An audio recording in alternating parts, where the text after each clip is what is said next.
जय हिंद दोस्तों। कैसे हैं आप लोग? सब लोग अच्छे से तैयारी कर रहे हैं क्योंकि आपके पेपर्स पास में आ रहे हैं। यूपी बोर्ड हो चाहे सीबीएसई बोर्ड हो, सबकी डेट्स लगभग अनाउंस हो चुकी हैं और आप अच्छे से तैयारी कर रहे होंगे। इसमें ठंड का मौसम है तो ठंड का मज़ा लेते हुए थोड़ा सा हम लोग पढ़ाई पर भी कंसंट्रेशन अपना फोकस करेंगे, जिससे हमारा आगे फ्यूचर जो है वो अच्छा बन सके। हम लोग पिछली वीडियो में एटम चैप्टर पूरा डिस्कस कर लिए थे। आज हम लोग न्यूक्लियस, वो छोटा सा है लेकिन जितना छोटा है उतना ही ये कॉम्प्लिकेटेड है। आज हम लोग, जैसा कि इसकी पे आपको दिख रहा है, न्यूक्लियस को समझने वाले हैं और स्टेप बाय स्टेप समझेंगे तो बहुत आसान है। स्टार्ट किया जाए। देखो भाई, जैसे कि आप लोग को पता है न्यूक्लियस जो होता है, इसका साइज ऑफ न्यूक्लियस मैंने आपको पहले बताया था। साइज ऑफ न्यूक्लियस होता है आपका 10⁻⁻15 मीटर। ठीक है। और भैया आपको थोड़ा सा जानकारी होनी चाहिए, 1 fermi is equal to 10⁻⁻15 metre. एक ये यूनिट भी होती है डिस्टेंस नापने की। कहीं कहीं आप इसको 1 फर्मी भी पढ़े होंगे। ठीक है, इसको ध्यान रखना है। तो हम इस चैप्टर के अंदर सिर्फ हम लोग प्रोटॉन की बात करेंगे एंड न्यूट्रॉन की बात करेंगे। ठीक है, प्रोटॉन और न्यूट्रॉन की बात करेंगे। तो इसमें सबसे पहले स्टार्ट करते हैं। एक अपने वर्ड पढ़ा होगा, इसमें एक वर्ड आता है AMU, नाम सुना होगा। इसको बोलते हैं भैया एटॉमिक मास यूनिट। इसको क्या बोलते हैं? Atomic mass unit. ठीक है। अब ये सबसे पहले क्वेश्चन होता है कि ये होता क्या है। देखो भैया, अगर हमको किसी भी एटम का मास फाइंड करना है, यानी कि मास अगर हमको फाइंड करना है किसका, किसी भी एटम का, तो हमारे पास इंस्ट्रूमेंट होते हैं। उस इंस्ट्रूमेंट का नाम क्या है आपका? मास स्पेक्ट्रोमीटर। मास स्पेक्ट्रोमीटर। ठीक है। हम इस इंस्ट्रूमेंट की हेल्प से किसी भी एटम का जो है एक्चुअल मास हम फाइंड कर सकते हैं। जब फाइंड करेंगे तो उस भाई मास जो फाइंड करें उसकी यूनिट होनी चाहिए। वो जो यूनिट होती है भैया वो क्या कहलाती है? वही आपकी AMU होती है। मतलब एटॉमिक मास को मेजर करने के जिस यूनिट की हेल्प लेते हैं वो होता है AMU, एटॉमिक मास यूनिट। अब ये होता क्या है, आपने पढ़ा होगा कार्बन C612। इसके एक एटम ले लीजिए, इसका एक एटम ले लीजिए और इस एटम के 12 भाग कर दीजिए। यानी कि हमको एक भाग लेना है, 1/12 part of an atom of C612। ठीक है। तो ये जो आपका हो जाएगा ये वाला पार्ट, इसी को ही कहते हैं AMU। क्या बोलते हैं इसको? AMU। मतलब एक एटम का 1/12वां भाग जो होता है वो AMU होता है। ठीक है, एटॉमिक मास यूनिट। इसमें एक रिलेशन आपको ध्यान रखना पड़ता है। एक आपको रिलेशन ध्यान रखना पड़ेगा, 1 AMU इज इक्वल टू होता है 1.67 10⁻⁻27 kg। ये रिलेशन आपको ध्यान रखना पड़ेगा क्योंकि ये कभी कभी न्यूमेरिकल में यूज हो जाता है। और एक रिलेशन और आपको ध्यान रखना पड़ेगा, एक 1 AMU इक्वल टू 931 MeV। बहुत लोग बच्चे भैया इसमें कंफ्यूज हो जाते हैं कि MEV क्या है। यहाँ पे जो MEV है जो है इसको मतलब मिलियन इलेक्ट्रॉन वोल्ट। ठीक है, लिखे दे रहे हैं यहाँ पे जो MEV जो है वो भैया आपका है million electron volt. Million electron volt. ठीक है, अब मत भूलिएगा इसको। तो ये हो गया हमारा बेसिक। तो ये तो हो गया बेसिक न्यूक्लियस के स्टार्ट से पहले। अब हम थोड़ा सा आगे वो बढ़ते हैं कि न्यूक्लियस के अंदर हमको पता है प्रोटॉन और न्यूट्रॉन होते हैं, राइट। लेकिन ये जो हाइपोथेसिस आई, उससे पहले एक हाइपोथेसिस आई थी प्रोटॉन और इलेक्ट्रॉन की। उस हाइपोथेसिस में क्या बताया गया था कि न्यूक्लियस के अंदर प्रोटॉन और इलेक्ट्रॉन होते हैं और इलेक्ट्रॉन उसके चारों तरफ भी घूमते हैं। यह हाइपोथेसिस इसलिए फेल हो गई क्योंकि आप कह रहे हो कि न्यूक्लियस के अंदर इलेक्ट्रॉन होते हैं, न्यूक्लियस के बाहर भी इलेक्ट्रॉन होते हैं, तो एक इलेक्ट्रॉन रुका हुआ है, एक इलेक्ट्रॉन घूम रहा है, और भी बहुत सारे रीजन थे, तो इस ये कॉन्सेप्ट बेकार हो गया। फिर जब चैडविक ने न्यूट्रॉन की खोज की तब कॉन्सेप्ट आया भैया कि न्यूक्लियस के अंदर प्रोटॉन और न्यूट्रॉन ही रहेंगे। और आपको पता होगा कि रदरफोर्ड ने न्यूक्लियस वर्ड की सबसे पहले खोज किया था। ठीक है, अब हम लोग थोड़ा सा और आगे बढ़ते हैं। न्यूक्लियर साइज, इसको डिस्कस करने पहले हम आपको 2-3 वर्ड इसमें बता देते हैं जो हम ये लोग यूज करने वाले हैं, वो वर्ड आप थोड़ा ध्यान करके रखेंगे। ठीक है, कौन कौन से वर्ड हैं भैया? सबसे पहले हम लोग एक वर्ड यूज करेंगे मास नंबर, फिर हम लोग एक वर्ड यूज करेंगे एटॉमिक नंबर, अभी बताऊंगा इसमें क्या है ये, फिर हम लोग एक वर्ड यूज करेंगे न्यूक्लियॉन। बस 3 वर्ड हम लोग यूज करने वाले हैं। देखो भैया, एटॉमिक नंबर होता है number of protons, number of protons, इसको हम लोग जेड से रिप्रेजेंट करते हो। मास नंबर होता है इसको ए, ये होता है total number of protons plus total number of neutrons. ठीक है, टोटल नंबर ऑफ न्यूट्रॉन्स, यानी कि मास नंबर क्या हो गया कि उस न्यूक्लियस के अंदर कितने प्रोटॉन है, कितने न्यूट्रॉन है। और एटॉमिक नंबर का मतलब होगा सिर्फ एटॉमिक नंबर, सिर्फ प्रोटॉन, नंबर ऑफ प्रोटॉन की बात कर रहे हैं। और न्यूक्लियॉन में होता है कि 1 प्रोटॉन प्लस 1 न्यूट्रॉन। अगर हम कहीं पे वर्ड यूज करें न्यूक्लियॉन तो मतलब क्या है, 1 प्रोटॉन और 1 न्यूट्रॉन। क्लियर? तो ये वर्ड भी 3 आपको क्लियर करके रखने हैं, ये बड़ा कंफ्यूजन होता है। देखो अब इसमें क्या है, न्यूक्लियस साइज में जैसे ये हमारा न्यूक्लियस है, इसके अंदर प्रोटॉन भी है और न्यूट्रॉन भी है, तो इसका जो भी है वॉल्यूम होगा, इसका जो वॉल्यूम ऑफ न्यूक्लियस होगा, वॉल्यूम ऑफ न्यूक्लियस कितना होता, 4/3 पाई आर क्यूब। अगर मैं इसकी रेडियस को r मान लेता हूं तो ये किसके बराबर होगा, 4/3 पाई आर क्यूब किसके डायरेक्टली प्रोपोर्शनल होगा, मास नंबर के, क्योंकि न्यूक्लियस के अंदर क्या है, प्रोटॉन न्यूट्रॉन ही तो है, तो मास नंबर के बराबर होगा। अब देखना जरा, ये तो कांस्टेंट है, इसको ऐसे ले सकते हो R cube directly proportional A. अब यहाँ पे इसको ऐसे ले सकते हो r is equal to R not A की पावर 1/3, क्योंकि डायरेक्टली प्रोपोर्शनल हटाते हैं तो एक कांस्टेंट ऐड करते हैं। यहाँ पे जो और नॉट है भैया ये कांस्टेंट है, इसको बोलते हैं एम्पिरिकल कांस्टेंट, एम्पिरिकल कांस्टेंट। ठीक है, इसकी वैल्यू होती है और नॉट, इसकी वैल्यू होती है 1.2 10 की पावर -15 मीटर। मैंने आपको पहले बताया था जितनी भी कांस्टेंट आ रहे हैं उनकी वैल्यू आपको याद करके रखनी है, क्योंकि ये आपके पेपर में दी भी जा सकती है और नहीं भी दी जा सकती हैं। ठीक है, तो ये हो गया न्यूक्लियर साइज, छोटा सा टॉपिक है, इसमें भैया न्यूमेरिकल भी आ जाते हैं। अब देखो जरा न्यूमेरिकल यह इस वाले फार्मूले बन जाते हैं, इसको हम ऐसे भी लिख सकते हो R1/R2 इक्वल टू A1/A2 की पावर 1/3। ठीक है, हम रेशियो को रेशियो में ले लिया। तो ये छोटा सा टॉपिक है। अभी छोटा सा लगे यहाँ देखो टॉपिक आता है, वो है हमारा न्यूक्लियर डेंसिटी। इसको हम सबसे पहले इंपॉर्टेंट टिक कर दें।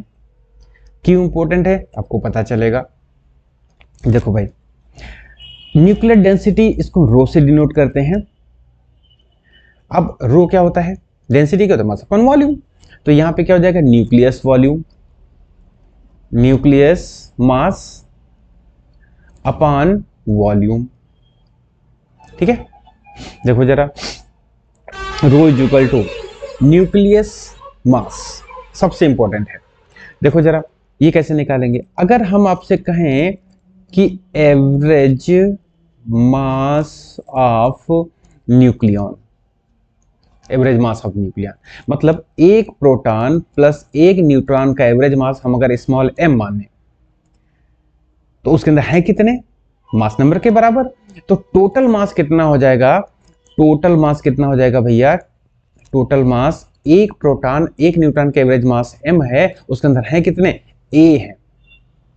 तो यहां पर जो मास आ जाएगा वो कितना आ जाएगा, m इंटू ए, और वॉल्यूम तो भैया 4/3 पाई आर क्यूब होता है। क्लियर,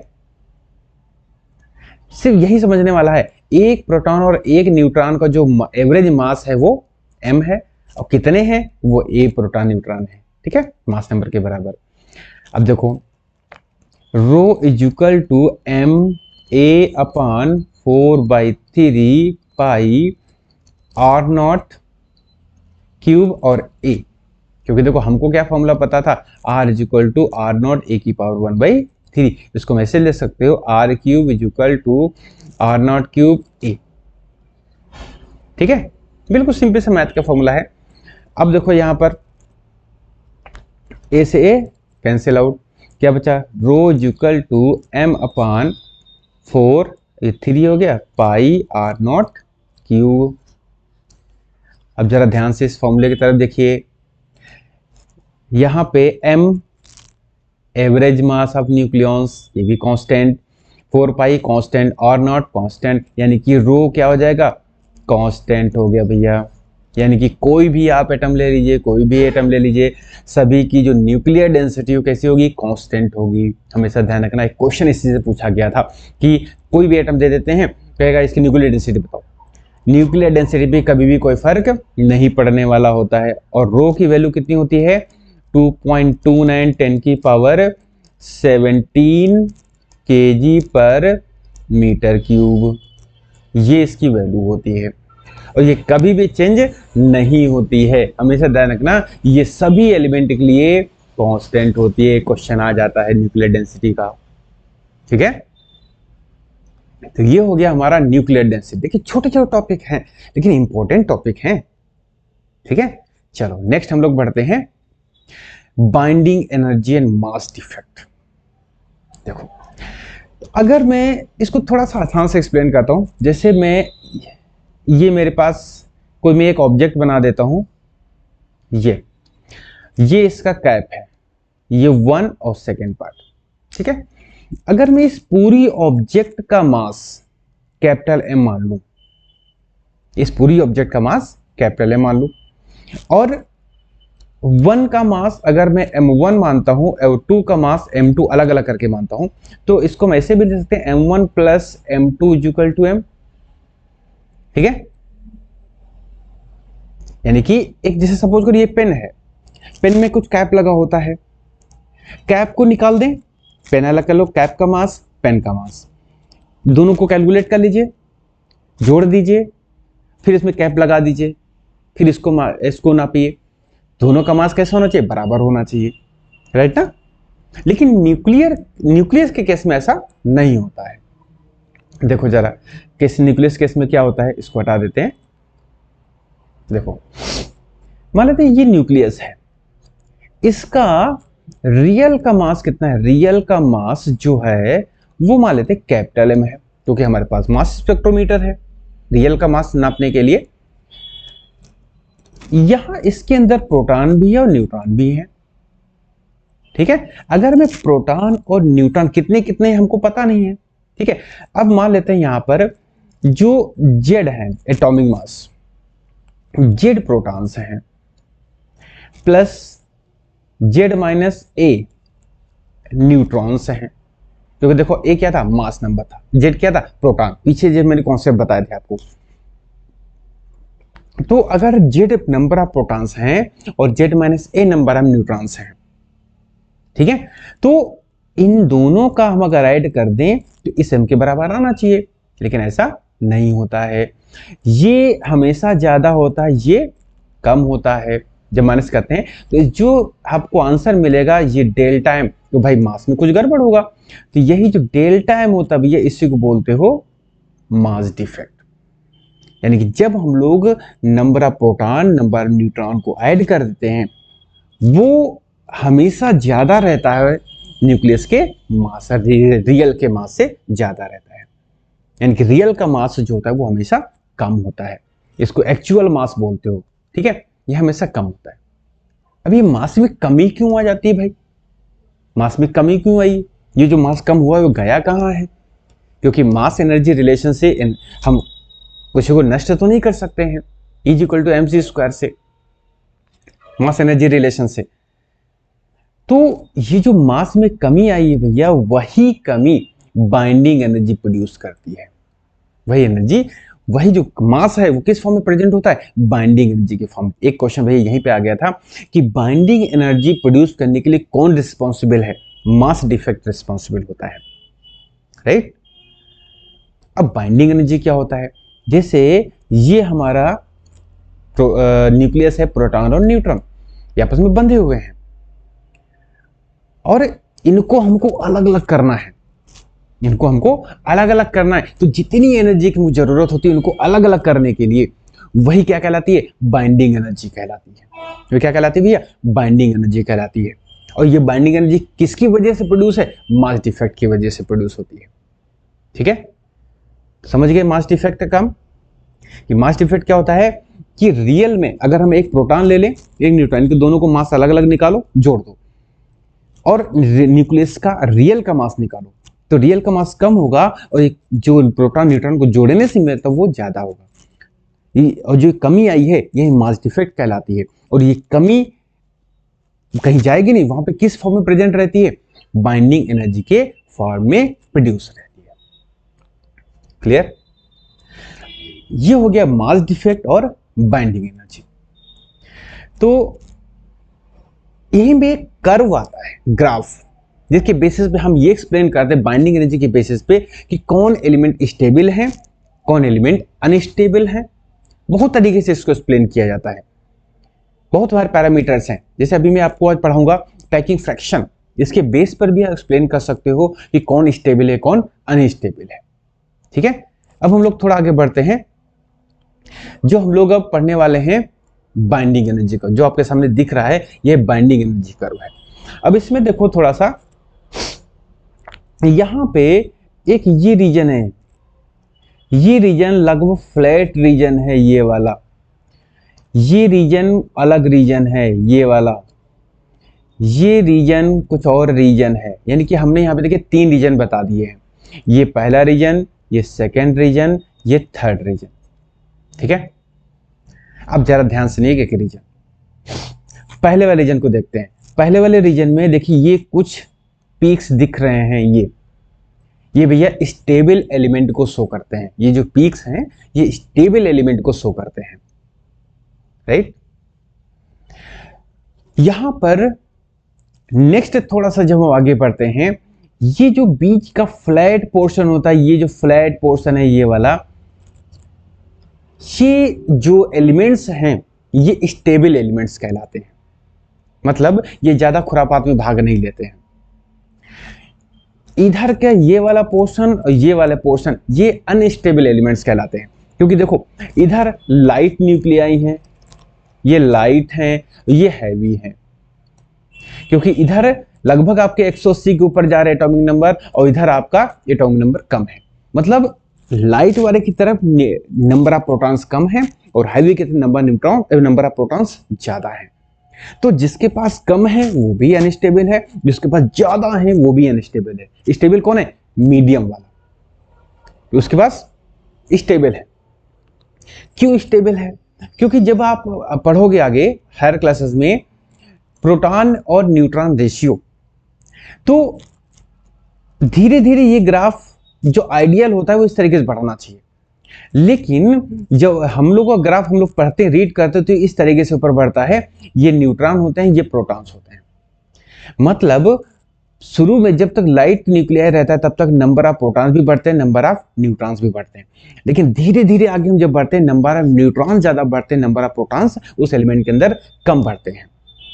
इससे असर क्या होता है? देखिए प्रोटॉन प्रोटॉन के बीच में रखता है रिपल्सन, प्रोटॉन प्रोटॉन के बीच में क्या होता है? रिपल्सन होता है। और न्यूट्रॉन तो न्यूट्रल होता है। तो न्यूट्रॉन क्या करता है? न्यूट्रॉन जब बढ़ते हैं तो न्यूक्लियस को स्टेबिलिटी प्रदान करते हैं। तो इसलिए जो सेकेंड रीजन है भैया, इस रीजन में प्रोटॉन भी बढ़ रहे हैं लेकिन नंबर ऑफ न्यूट्रॉन्स प्रोटॉन के कंपैरिजन में ज्यादा बढ़ते हैं, जिससे ये रीजन क्या होता है? ये रीजन स्टेबल हो जाता है। जब थर्ड रीजन पे आते हैं, इस वाले रीजन पे, थर्ड रीजन पे आएंगे तो नंबर ऑफ प्रोटॉन्स ज्यादा बढ़ने लगते हैं, नंबर ऑफ न्यूट्रॉन्स कम हो जाते हैं। इसकी वजह से हमारा ये जो एलिमेंट्स होते हैं ये हमारे अनस्टेबल हो जाते हैं। ठीक है, तो जब अनस्टेबल हो जाएगा यहाँ पे हैवी न्यूक्लियस हो जाता है, ये क्या होता है, टूटता है। बड़ी चीज में तो टूटे, इसलिए इस साइड में यहां पे न्यूक्लियर फिजन प्रोसेस होती है, न्यूक्लियर फिजन प्रोसेस होती है, और इधर फ्यूजन प्रोसेस होती है, इधर फ्यूजन, क्योंकि ये जुड़ते हैं भाई, छोटा टूट नहीं सकता। लाइट न्यूक्लियाई जुड़ते हैं, हैवी हमेशा टूटता है। तो इस साइड में ये जो पहला वाला रीजन, इधर न्यूक्लियर फ्यूजन हो प्रोसेस होती है और इधर न्यूक्लियर फिजन प्रोसेस होती है। ये दोनों रीजन अनस्टेबल रीजन कहलाते हैं, और जो सेकंड रीजन है वो आपका स्टेबल रीजन कहलाता है। क्यों होता है, क्योंकि लाइट में और हैवी की तरफ नंबर ऑफ प्रोटॉन्स ज्यादा होते हैं, न्यूट्रॉन्स कम होते हैं। और जो सेकंड रीजन मैंने बताया उसमें नंबर ऑफ न्यूट्रॉन्स ज्यादा हो जाते हैं, नंबर ऑफ प्रोटॉन्स कम होते हैं, इसलिए ये स्टेबल हो जाते हैं। ठीक है, तो ये हो गया, ये ग्राफ हमारा हो गया बाइंडिंग एनर्जी कर्व ग्राफ। ये बहुत इंपॉर्टेंट ग्राफ है भैया, ये आपका लिखने के लिए आता है। ठीक है, तो जिस तरीके से मैंने इसको एक्सप्लेनेशन दिया है, इसको थोड़ा सा माइंड में रखेंगे, उसे लिख देंगे, बस कोई दिक्कत नहीं है। और जो ये हीलियम, कार्बन, ऑक्सीजन जो दिख रहे हैं ना, ये आपके ये जो पॉइंट बने थे, ये वाला पॉइंट, ये वाला पॉइंट, ये वाला पॉइंट, हीलियम, कार्बन, ऑक्सीजन, ये आपके स्टेबल एलिमेंट्स हैं। ये एक्सेप्शन केस हर जगह रहते हैं। ठीक है, तो आई थिंक ये तीनों पार्ट आपके समझ में आ गए होंगे बाइंडिंग एनर्जी कर्व का। देखिए, एक चीज में हो सकता है कि तुरंत ना समझ में आए, लेकिन जब अब ऐसा तो नहीं मैंने वीडियो डिलीट कर दूंगा, आप इसको कई बार रिपीट करके भी देख सकते हो, तो ये चीज आपको आसानी से माइंड में सेट हो जाएगी। अगर नहीं होती है तो आप हमको कमेंट करके बताइए, फिर मैं एक्सप्लेनेशन दे दूंगा इसका। ठीक है, अब हम लोग नेक्स्ट की तरफ बढ़ते हैं, पैकिंग फ्रैक्शन। ये भी भैया एक हमारे पास पैरामीटर है न्यूक्लियस की स्टेबिलिटी को बताने के लिए, कौन स्टेबल होगा कौन अनस्टेबल होगा। ठीक है, कैसे, इसका देखिए फॉर्मूला होता है पैकिंग फ्रैक्शन का, इसको हम लोग स्मॉल एफ से रिप्रेजेंट करते हो। फॉर्मूला होता है m माइनस ए अपॉन ए। आप कहोगे सर सिंबल बता दो कम से कम। बिल्कुल बताएंगे भाई। जो m है ये होता है आपका रियल का मास, ये क्या भैया, एक्चुअल मास या रियल मास, और a क्या है आपका, ये मास नंबर है, ये मास नंबर है। ठीक है, अब देखो जरा, यहां पे F पॉजिटिव कब आएगा, जब m इज ग्रेटर देन होगा, मतलब रियल मास ज्यादा होना चाहिए, और नेगेटिव कब आएगा, जब m इज लेस देन हो, और F जीरो कब आएगा, जब m is equal to a होगा। ठीक है, अब ध्यान रखना, जब ये वाला केस होता है तो ये स्टेबल का केस कहलाता है, ये केस होता है तो ये अनस्टेबल का केस होता है। ठीक है, अब देखो ये भी F इक्वल टू जीरो होता है, ये भी इसी केस में ही आ जाता है, स्टेबल वाले केस में आ जाता है। लेकिन इसके देखिए माइनस क्या होता है, माइनस नीचे है, ये जीरो है, ये प्लस है, पहले धीरे धीरे यहाँ पे आया, ये हो गया स्टेबल का लास्ट स्टेज, उसके बाद अनस्टेबल में कन्वर्ट होने लगता है। ठीक है, तो यहां पर लगभग जो एटॉमिक नंबर अगर हम देखें तो 20, अगर मेरा एटॉमिक नंबर जो है वो अगर 20 के लगभग में है तो ये हमारा अनस्टेबल होता है, ये हमारा अनस्टेबल होता है, वो एलिमेंट हमारा कैसा होगा, अनस्टेबल होगा। अगर यही चीज 20 से ज्यादा हो और 180 से कम हो तो हमारी ये स्टेबल हो जाती है, और अगर हमारा 180 से ज्यादा है तो ये हमारा अनस्टेबल हो जाएगा। ठीक है, तो ये स्टेबल अनस्टेबल, ये चीज स्टेबल और ये चीज अनस्टेबल। और अगर ध्यान से देख, अगर आपके माइंड में होगा तो मैंने जो बाइंडिंग एनर्जी कर्व बताया था, इसमें ये रीजन फर्स्ट था, ये सेकंड था, ये हमारा थर्ड रीजन था। ठीक है, तो हम पैकिंग फ्रैक्शन के बेसिस पर भी एक्सप्लेन कर सकते हैं कि पैकिंग फ्रैक्शन में अगर हमारा पैकिंग फ्रैक्शन पॉजिटिव है तो अनस्टेबिलिटी को शो करता है, अगर नेगेटिव है तो स्टेबल को शो करता है, अगर जीरो है वो भी स्टेबल को शो करता है। ठीक है, अब अनस्टेबल होगा मतलब जो एटॉमिक नंबर होगा लेस देन 20 होगा, वो अनस्टेबल में होता है, और ग्रेटर देन 180 ये भी अनस्टेबल है। अगर 20 से ज्यादा 180 से कम है तो ये स्टेबल केस को रिप्रेजेंट करता है। क्लियर? तो हमारा देखिए बाइंडिंग एनर्जी कर्व भी एक हमारे पास मेथड है स्टेबिलिटी और अनस्टेबिलिटी को एक्सप्लेन करने के लिए, और पैकिंग फ्रैक्शन भी हमारे पास एक मेथड है स्टेबिलिटी और अनस्टेबिलिटी को एक्सप्लेन करने के लिए। क्लियर? तो आई थिंक समझ में आ गया होगा। अब हम लोग थोड़ा सा एक छोटा सा टॉपिक और बचता है। अब देखो इसमें एक ग्राफ मैं बताना भूल गया था, इसमें ग्राफ में भी आपको सीधे से दिख रहा है, ये देखो जरा, ये हमारा, इसको थोड़ा सा मैं पेन चेंज कर लेता हूं, देखो यहां पे ये आपका 0 0 है, ऊपर की वैल्यू पॉजिटिव है और ये वैल्यू नेगेटिव है। ठीक है, अब देखो जरा, ये 0 है, ये लाइन है, और उसके बाद में ये लाइन यहां पे देखिए, ये 180 लाइन है, 180 के ऊपर ये हमारी ऊपर चली जा रही है, पॉजिटिव में पहुंच जा रहा है, पॉजिटिव अनस्टेबल हो जाएगा, और ये लाइट भी पॉजिटिव है। देखो ये वाला पोर्शन पॉजिटिव में जा रहा है और ये वाला पोर्शन भी पॉजिटिव फ्रैक्शन में जा रहा है, और ये जो पोर्शन है ये हमारा किस में है, नेगेटिव में है। मतलब यहां से लेकर के और यहां तक ये जो रीजन है ये हमारा नेगेटिव पैकिंग फ्रैक्शन को शो कर रहा है, और ऊपर वाला जो रीजन है ये हमारा पॉजिटिव पैकिंग फ्रैक्शन शो कर रहा है। क्लियर? बस यही ग्राफ दिखाने के लिए मैं दिखा रहा हूं। और यहां पे ये फ्यूजन लिखा है, ये हमारा फिजन लिखा है प्रोसेस, क्योंकि लाइट में न्यूक्लियर हमेशा फ्यूज होंगे, जुड़ेंगे, और हैवी हमेशा टूटते हैं। ठीक है, मतलब टोटल जो मैंने बाइंडिंग एनर्जी कर्व में एक्सप्लेन किया था वही हम पैकिंग फ्रैक्शन में भी एक्सप्लेन करते हैं। क्लियर? ठीक है, अब हम लोग थोड़ा सा आगे बढ़ते हैं। न्यूक्लियर फोर्सेस, देखो भाई न्यूक्लियर फोर्सेस क्या होते हैं। जैसे ये हमारा प्रोटॉन है और इनमें न्यूट्रॉन है, ये इनका जो साइज होता है न्यूक्लियस का 10⁻⁻15 मीटर होता है। ये बंधे कैसे हैं, कैसे बंधे हैं? इनको बांधने के लिए फोर्स चाहिए, स्ट्रॉन्ग न्यूक्लियर फोर्स चाहिए। वही जो फोर्स है कि प्रोटॉन और न्यूट्रॉन को छोटी सी जगह में बांध करके रखते हैं, ये फोर्स क्या कहलाते हैं, न्यूक्लियर फोर्सेस कहलाते हैं। ठीक है, ये फोर्सेस हमेशा अट्रैक्टिव होते हैं, ऑलवेज अट्रैक्टिव होते हैं, ऑलवेज अट्रैक्टिव होते हैं। और सबसे इंपॉर्टेंट चीज, ये चार्ज इंडिपेंडेंट होते हैं, चार्ज इंडिपेंडेंट होते हैं। अभी बताऊंगा इसका मतलब क्या होता है। चार्ज इंडिपेंडेंट होते हैं मतलब जितना फोर्स न्यूट्रॉन न्यूट्रॉन के बीच में लगेगा उतना ही प्रोटॉन प्रोटॉन के बीच में लगेगा, उतना ही प्रोटॉन न्यूट्रॉन के बीच में लगता है। मतलब न्यूक्लियर फोर्स किसी को रियायत नहीं देता, ये नहीं कहेगा भाई तुम न्यूट्रॉन को छोड़ो, चलो ठीक है कोई बात, दो पर चार्ज है, नहीं। उसको क्या पता कौन न्यूट्रॉन कौन प्रोटॉन, उसको तो काम दिया गया भाई इतने छोटे से रीजन में इतने पार्टिकल को बांध करके रखना है, वो अपना काम करता है। तो इसलिए न्यूट्रॉन न्यूट्रॉन पर भी उतना ही लगता है जितना प्रोटॉन न्यूट्रॉन के बीच में और जितना प्रोटॉन प्रोटॉन के बीच में लगता है, ये किसी को रियायत नहीं देता। लेकिन न्यूक्लियर फोर्सेस जो होते हैं ये अट्रैक्शन भी शो करते हैं, रिपल्शन भी शो करते हैं। कैसे? कंफ्यूजन आ गया। अभी मैंने क्या कहा था, ये ऑलवेज अट्रैक्टिव शो करते हैं, नहीं, थोड़ा सा एक्सेप्शन इसमें भी रहता है। इसको मैं ग्राफ की हेल्प से आपको बताऊंगा कि देखिए यहां पर